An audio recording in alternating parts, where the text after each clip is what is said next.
Deuteronomy chapter 11. Remember, this is Moses at the end of his life, and he's either in the last month of his life or the last day of his life, giving this long talk that's transcribed as Deuteronomy. And I think you see in him maturity as a person.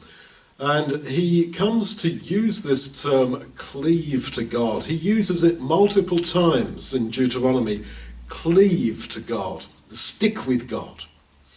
And the other time that he uses the term outside Deuteronomy is in Genesis, where he says that a man leaves his father and mother and cleaves to his wife.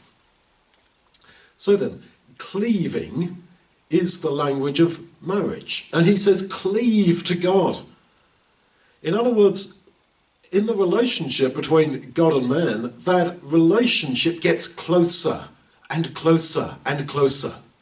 It is not a case of getting disillusioned a bit or disappointed or the same old scene when you get to know a person. No. In relationship with God, there is that ongoing dynamic, growing to know him.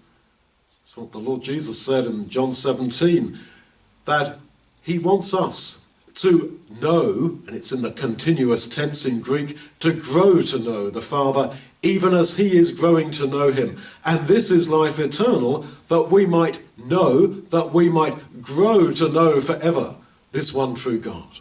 So then, there is no staidness in our relationship with God. We are cleaving ever closer. Now, that is difficult to get your head around, because in all human relationships there is almost a saturation point. There is a point where you know each other extremely well and you love each other, but you're there with each other, and the exploration and growth, etc., by the nature of being human is not quite there. But in our relationship with God and with the Lord Jesus, there is this eternal growth in the relationship that will go on throughout literally infinity. And now we are to cleave to him. Don't cleave to the world. Don't cleave to the flesh. Get closer and closer and closer with him.